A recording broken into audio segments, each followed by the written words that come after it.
Informação especializada, influente e confiável. Podcast MIT Technology Review Brasil.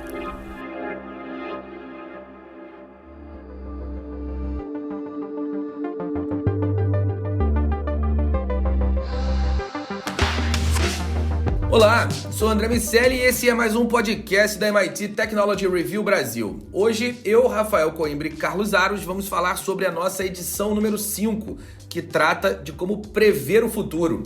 A crise da Covid nos mostrou o quanto é difícil saber o que vem pela frente, mas também deixou claro que os mais preparados podem mudar situações muito complexas e transformá-las em oportunidades.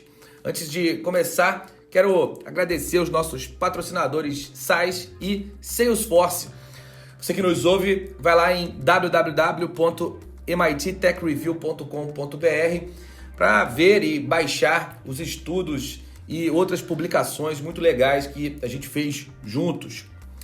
Rafa Coimbra, o futuro, como eu disse, é o tema da nossa edição número 5. Nosso objetivo foi trazer métodos, análises e elementos para que nosso leitor melhore a sua capacidade de olhar para os tempos que virão. Essa habilidade acaba sendo cada vez mais importante, pois olhar para o futuro muda o presente e ajuda a criar novos tempos. Por outro lado, a gente sabe da dificuldade de ser assertivo nesse tipo de análise. Então eu te pergunto, meu amigo Coimbra, esse exercício vale a pena ou é papo para vender revista e assinatura da Technology Review? Vale a pena, André. A grande questão é, não dá para prometer que a gente vai acertar. Não existe a bola de cristal. O que nós tentamos fazer ao olhar para o futuro é reduzir incertezas. Todos nós já percebemos que o mundo está ficando cada vez mais complexo, todo dia surgem novas coisas, novas dinâmicas, novos comportamentos, novas tecnologias, e não existe mais aquele tempo de espera, de adaptação, de reflexão, como já existiu algum dia. É tudo muito imediato. A vantagem de quem está olhando um passo à frente é que quando essas revoluções chegam, a gente já está um pouco mais preparado. Mas, de novo, não dá para acertar, dá para reduzir incerteza, o que já é uma enorme vantagem. Eu sempre lembro que tão importante, aqui falando do ponto de vista de empresa, tão importante quanto ganhar dinheiro é não perder dinheiro. Então, se você, de alguma maneira, começa a fazer um planejamento, uma análise e identifica que um ou outro caminho é errado, você já descarta. E aí você, em vez de trabalhar com 10 opções, você vai trabalhar ali com 1, 2, 3. Vai acertar? Você vai ter mais chance de acertar do que alguém que está trabalhando com N opções sem saber muito para onde ir. Logo, planejar faz parte e vai ajudar, sim, eu sou desse time, muita gente. Ainda que as previsões não estejam corretas, mas esse exercício te obriga a tentar enxergar alternativas. E ao enxergar essas diferentes alternativas, os diferentes caminhos, você acaba criando respostas possíveis para eventos prováveis. Mais ou menos como um jogo de xadrez, onde os melhores enxadristas conseguem ver mais casas à frente e vão criando uma árvore de ações em função dos possíveis movimentos do adversário. Evidentemente, a gente lida com um número muito maior de variáveis, como o Rafa trouxe, ainda em crescimento, um número que vai mudando à medida que o tempo vai passando e tornando essa prática da previsão e de análise de cenários ainda mais complexa, mas ainda assim eu também acho que ela vale muito a pena. Mas eu vou fazer uma divisão. A gente trouxe essa prática do futurismo e da busca pela preparação para os tempos que virão sob diversas perspectivas e analisou o impacto de cada uma dessas perspectivas na nossa sociedade. Um dos nossos artigos trata das mudanças mentais que estão acontecendo com a gente nesses tempos. À medida que as nossas cabeças vão mudando, do ponto de vista da empresa, muda o consumidor e mudam os concorrentes. E é importante a gente entender de que maneira nós estamos sendo afetados pelos tempos atuais. Me fala um pouco disso. É interessante que quando a gente fala sobre futuro, aliás, essa foi uma das nossas discussões quando a gente estava conversando sobre os temas aqui, principalmente da matéria de capa, sobre o quanto prever o futuro é conhecer muito bem o presente, né? E esse exercício de reconhecimento daquilo que está acontecendo. Você deu o exemplo do jogo de xadrez e acho que isso se aplica a qualquer outro jogo. E aí vamos colocar jogo no sentido mais amplo que existe, da nossa capacidade de entender as regras. Eu costumo brincar, às vezes a gente faz alguma coisa, joga com um regulamento embaixo do braço, porque a gente domina as regras, a gente sabe qual é o limite do que a gente pode fazer. E quando a gente domina essas regras, quando a gente entende como o jogo funciona, fica mais fácil a gente projetar o nosso passo e definir essas estratégias. No caso das empresas, na nossa vida cotidiana, é exatamente isso que acontece. A gente começa a desenvolver esses exercícios de um entendimento sobre o presente, sobre aquilo que está acontecendo e estabelecendo comparações, estabelecendo relações para fazer essa construção de futuro. E não se trata de acertar sempre, né? Esse ponto que o Rafa trouxe é fundamental, mas de uma construção que a gente vai fazendo sobre esse processo de diminuir a possibilidade de erro. A gente vai diminuindo com o tempo e a gente vai aprendendo e vai aprimorando. E a gente vai reescrevendo esse presente à medida em que ele vai acontecendo. Acho que a gente tem isso como pano de fundo em vários dos nossos artigos nessa edição, sob perspectivas diferentes, mas no fundo, a construção do futuro passa, independentemente de qual seja o caminho, por um conhecimento, pela construção de um conhecimento sobre o presente. E também de análises do passado. É claro que nem sempre o passado é uma receita para prever o futuro, mas inclusive os algoritmos de inteligência artificial são mais precisos à medida que a gente vai gerando dados históricos. É claro que a qualidade desses dados pode interferir nas previsões, tanto dos algoritmos quanto das nossas previsões, mas o fato é que esse entendimento muda muito da tua capacidade de avaliar o que vem pela frente. E aí, falando mais uma vez, de desdobramentos e do que vem pela frente, a gente trouxe um papo que foi muito legal, de uma entrevista que eu fiz com a Amy Webb, que é uma das maiores futuristas do mundo, que o Rafa já fala, estuda, pesquisa, interage há muito tempo. Rafa, quero te perguntar um pouco sobre essa conversa e sobre a Amy Webb e como ela agrega nesse processo. A Amy Webb, André, ela faz um trabalho excelente porque, primeiro, ela desenvolveu uma metodologia que a gente também usa para prever o futuro, que é baseada em modelo de cone do futuro. Aliás, recomendo o artigo também da Marta Gabriel, que explica direitinho esse processo. E a Amy Webb, ela aplica esse conceito muito no que está acontecendo agora. Ela todo ano divulga um super relatório com as maiores tendências do que está rolando em diversos setores. Eu recomendo fortemente que, depois de vocês lerem esse perfil da Amy Webb, que vocês busquem ou os livros ou esse relatório. São geralmente 500 páginas, mas vale a pena ler porque tem muita informação. E a Amy Webb, o que eu gosto, André, dela, é que ela faz algo muito prático. Ela conversa com diversos segmentos, até um trabalho que a gente faz aqui na Technology Review.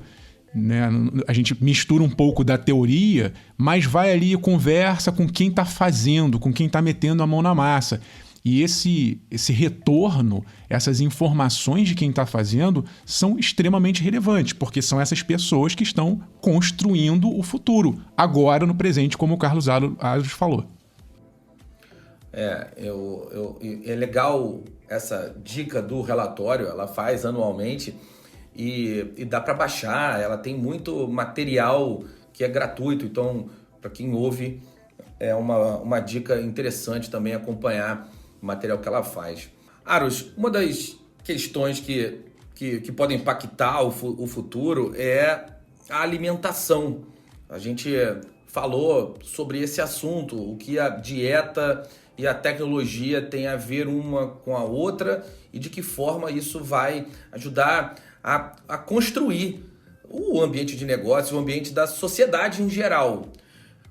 O que a nossa dieta tem a ver com a tecnologia, com o futuro e com essa história toda? André, talvez eu não seja a melhor pessoa para falar sobre dieta, então eu não vou focar na dieta, vou focar na relação com a tecnologia, assim eu sou menos hipócrita com quem nos ouve, pode ser? É melhor, né? O Rafa é o único que tem lugar de fala aqui. O nosso contexto no que diz respeito às escolhas que a gente faz, ele já passou por aqui e a gente já fez já teve algumas discussões aqui sobre esse aspecto de como a gente faz escolhas que definem a nossa saúde, a nossa vida, nosso futuro sob diversas perspectivas. A gente falou sobre biohacking quando a gente discutiu a ideia de que a gente pode mudar alguns hábitos, entre eles a nossa alimentação, para construir uma vida melhor.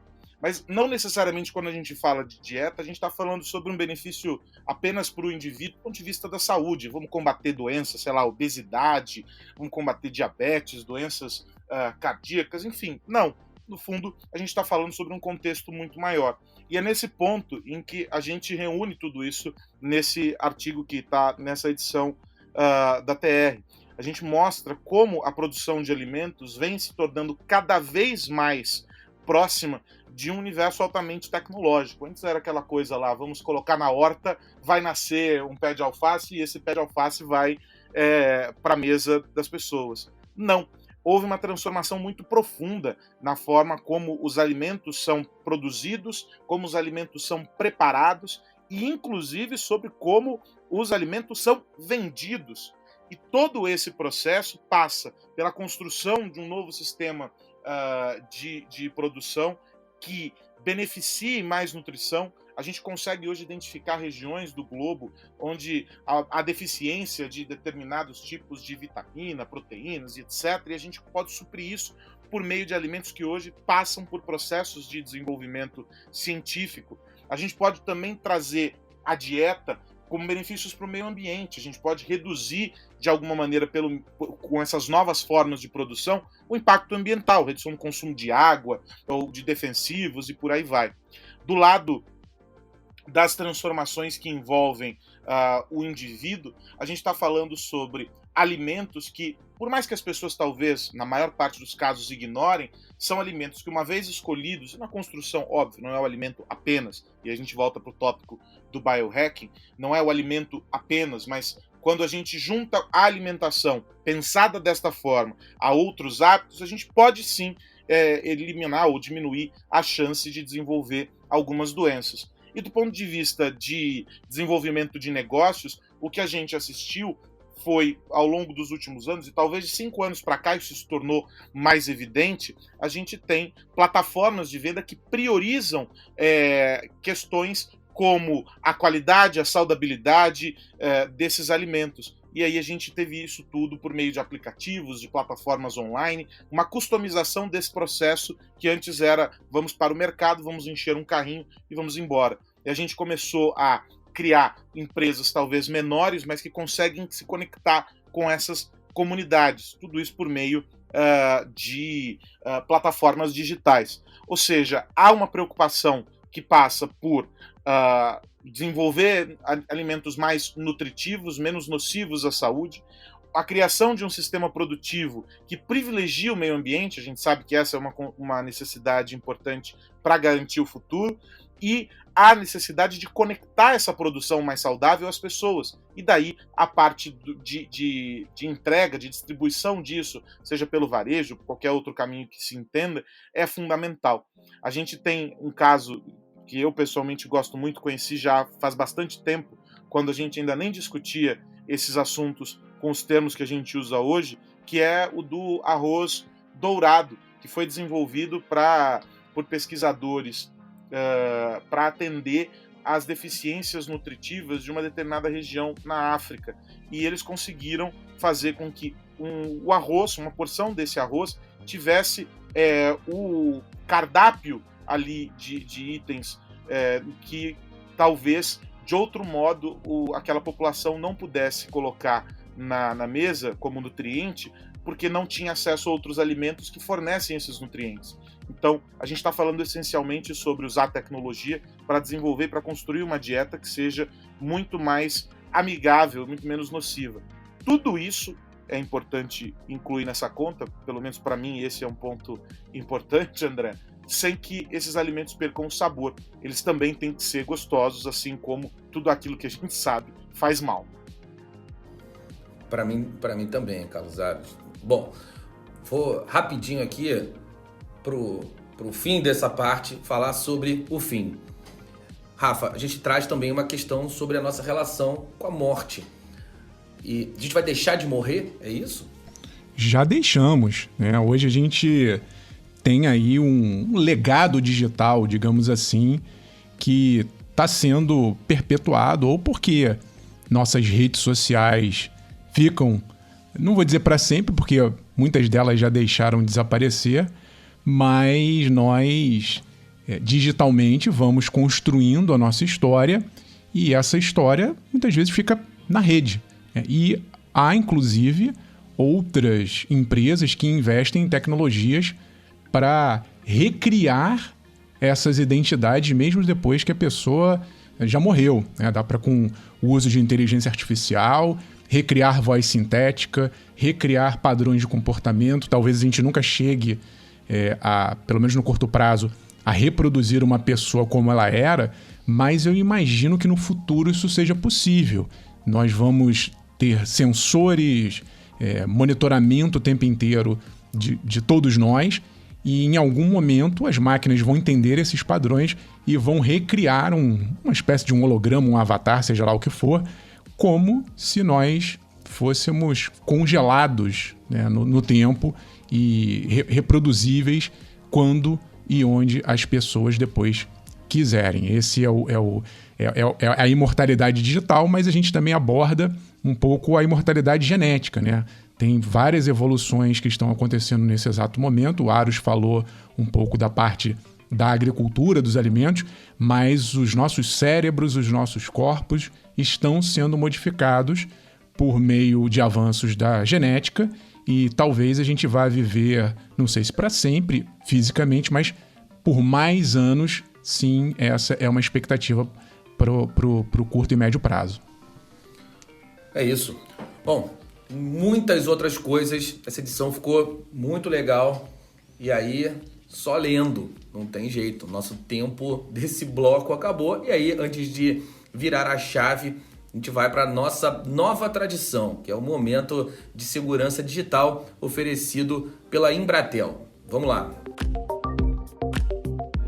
Momento Segurança Digital, apresentado por Embratel. Habilite sua empresa para o próximo nível. Momento Segurança Digital, apresentado pela Embratel aqui na MIT Technology Review Brasil. Esse bate-papo com o Mário Sérgio Rachid, diretor executivo de soluções digitais da Embratel. E aí, quero começar a nossa conversa aqui hoje, Rachid, tentando trazer um pouco de alento para os líderes que estão tentando propor aí uma gestão focada em segurança. Tudo bem contigo? Tudo ótimo, Carlos. Vamos ver aí como é que a gente ajuda o pessoal aí nesse processo todo. Vamos ver se a gente traz um pouco de calma para esses corações. Me diz uma coisa, quando a gente fala sobre tecnologia e de alguma maneira, para alguns segmentos ainda a tecnologia parece um ET com 8 cabeças, muitos braços e tal, e as pessoas não entendem muito bem como lidar com aquilo. Evidentemente que a tecnologia tem tudo. A gente acabou já, e vamos partir desse ponto pacífico, em que a TI está dentro de todas as áreas. Segurança também. Mas qual é o caminho que se percorre para formatar uma gestão focada em segurança? Esse é um dilema para muitos líderes. Como é que que mensagem você traria para eles?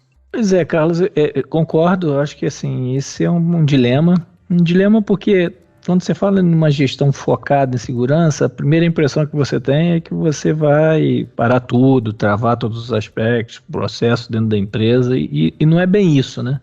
Na verdade, ter uma gestão focada em segurança significa que você vai estar preocupado com a segurança desde o momento zero lá, de qualquer coisa dentro da sua companhia.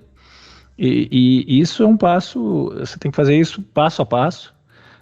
O primeiro passo é entender isso como importante e disseminar isso dentro da organização. A gente falou já por aqui outras vezes na importância da cultura da segurança, né?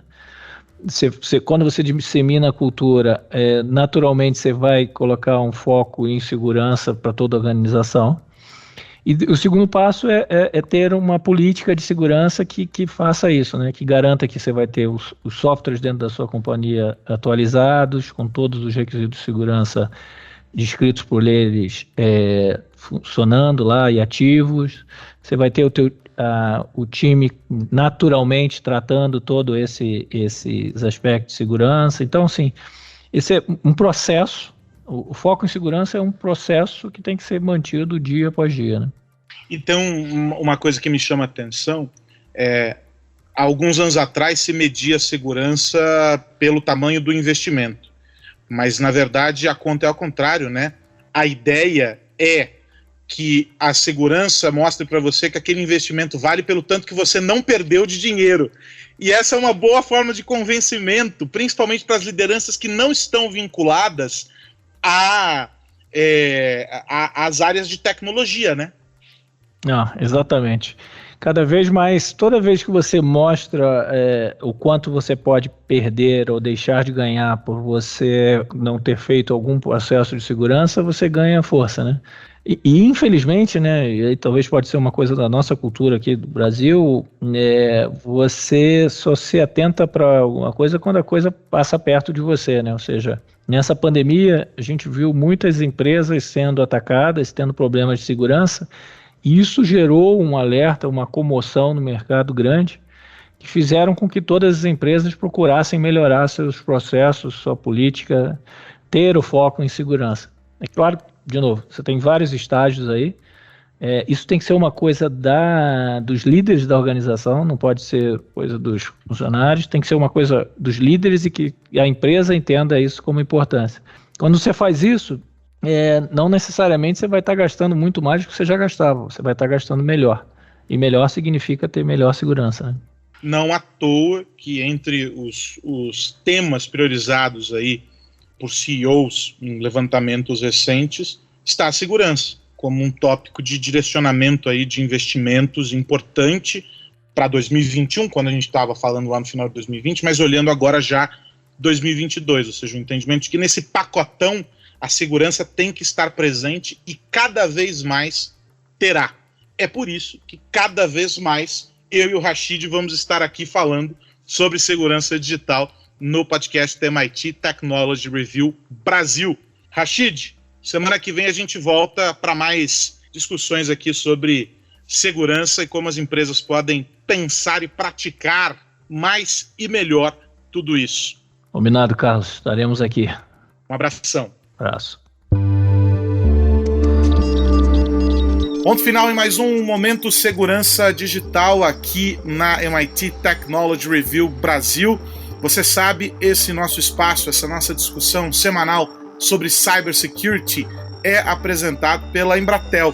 E você quer descobrir como habilitar a sua empresa para o próximo nível? Muito fácil. Acesse embratel.com.br e descubra todas as possibilidades. O que mais você precisa saber? Bom, agora sim, hora de virar a chave. Rafa Coimbra, qual a dica da semana? André, sigo de olho aí na nova explosão do metaverso, depois do anúncio do Facebook, que agora chama-se Meta, e está liderando essa corrida. Foi a vez da Microsoft arregaçar as mangas ali e mostrar algumas novidades.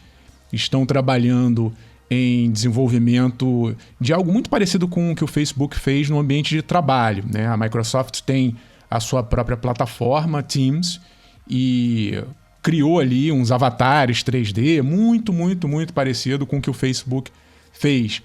E isso é interessante porque é uma concorrência e a gente tem que lembrar que o Facebook, por mais poder e vontade que tenha, não vai conseguir construir o metaverso sozinho. O metaverso por si só vai precisar de várias empresas, de várias tecnologias combinadas, claro. Em algum momento elas vão ter que se comunicar, mas quanto mais gente entrar nessa história, mais rapidamente a gente vai ter essa ficção transformada em realidade. Então a Microsoft é um concorrente de peso.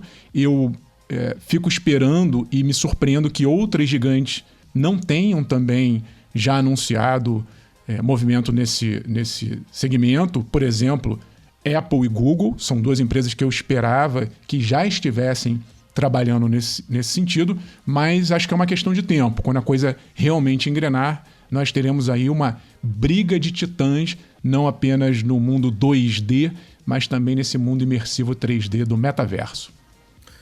Eu fico pensando se o Facebook agora, enfim, se a Meta vai conseguir criar essa estrutura de plataforma. Me parece fundamental o pensamento através de plataformas para que o metaverso cresça rapidamente, mais ou menos como a Apple fez quando criou ali toda a estrutura de desenvolvimento de aplicativos para terceiros na Apple Store.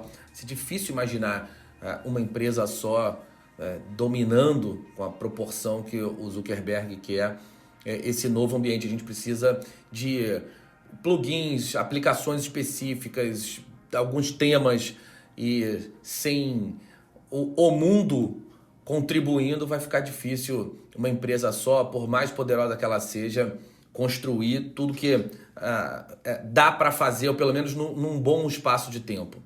Carlos Aros, no que vamos ficar de olho? Vamos ficar de olho nos próximos passos da Amazon, né? A Amazon está comemorando nesse comecinho agora de novembro 2 anos de Alexa aqui no Brasil. Aqueles que leram a nossa edição Voz, os assinantes que acompanharam essa edição, puderam entender um pouquinho dos planos, das estratégias da Amazon para os próximos anos da Alexa em português. Eu entrevistei a Country Manager de Alexa aqui no Brasil e foi uma conversa muito boa em que ela deu algumas pistas sobre como vai ser essa jornada. E aí, por ocasião desses 2 anos, a Amazon divulgou nessa semana alguns números que mostram a dimensão do ecossistema Alexa aqui no Brasil.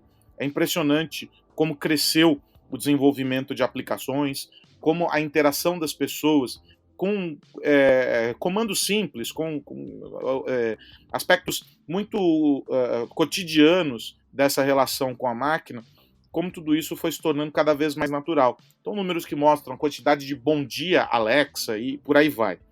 E a tendência é que cada vez mais essa interação com os assistentes de voz, e a Alexa talvez tenha sido um ponto de virada para esse cenário, ela se torne cada vez mais natural. A Amazon, por exemplo, tem planos de abandonar essa palavra de comando que aciona a Alexa, né? O Alexa, tal coisa. Eles querem que que as frases possam começar sem que necessariamente você inicie com o Alexa. Então, acenda as luzes, Alexa. Uma ordem mais natural das coisas. E que essa conversa seja menos parecida com a conversa com uma máquina, por mais estranho que pareça essa minha frase, possível. E o grande ponto a gente assistiu nessa semana ao leilão do 5G, a gente já viu que nós temos um terreno bastante fértil, novas empresas chegando para operar, tem um apetite gigantesco das companhias que vão fornecer infraestrutura, Huawei entre elas, para começar a botar essa rede para funcionar e fazer com que o sinal chegue, e isso vai, em alguma medida, potencializar o desenvolvimento da indústria de internet das coisas, vai fazer com que mais dispositivos, mais produtos cheguem ao mercado. A Amazon está olhando para isso, assim como o Google e outros players, claro, mas a Amazon tem uma questão especial porque ela conseguiu chegar na casa das pessoas de uma maneira muito mais natural, talvez, do que a concorrência, que ficou mais naturalmente no celular e não dentro de casa. Com os dispositivos, já são acho que quase 15 dispositivos da linha Echo, a Amazon se estabeleceu muito bem dentro de casa.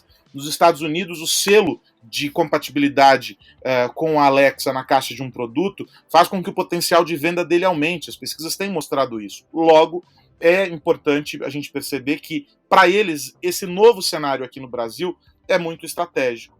Então, a gente celebra 2 anos agora, nesse começo de novembro, de Alexa falando português, mas com a perspectiva de que essa conversa se torne ainda mais próxima. A Alexa passe a fazer parte mesmo de um contexto diferente dentro da casa das pessoas, na vida das pessoas, de maneira geral. É só o começo para os assistentes pessoais, quando a gente pensa em conectividade, quando a gente pensa em uma presença do digital em um sem número de produtos. Então, a Amazon faz esse anúncio dos 2 anos, mirando os próximos 20, talvez. Recomendo que quem não acompanhou, que acesse a edição digital em que a gente fala sobre voz, para entender um pouco mais sobre esses planos da Amazon aqui para o Brasil. E agora teremos o Astro, um complemento dessa nova interface, que vai ali ser uma espécie de um patch, que, segundo um artigo da Technology Review americana, não tem nada demais, mas nós vamos amá-lo mesmo assim. Bom, a gente está chegando ao final, mas antes de ir, quero lembrar que esse podcast é um oferecimento do SAIS e da Salesforce, e também te convidar para entrar para a nossa comunidade. Vai lá em www.mittechreview.com.br/assine. Carlos Aros, até semana que vem. Até a semana que vem, André Miceli. Um abraço para você, para o Rafa e para quem nos acompanha. Meu amigo Rafa Coimbra, grande abraço. Abraço, André Aros, e a todos que nos ouvem. Convido todos a darem um pulo no nosso canal no YouTube, muito conteúdo bacana. Tem lá um videozinho desse do Astro aí que o André falou, tem vídeo sobre 5G que o Aros falou, várias coisas interessantes para você nos ver e ouvir em áudio e vídeo. Abraço. É isso, semana que vem tem mais podcast da MIT Technology Review Brasil para falar sobre tecnologia, negócios e sociedade. Um grande abraço para todo mundo. Tchau, tchau. Você ouviu o podcast MIT Technology Review Brasil, apresentado por Tech Institute.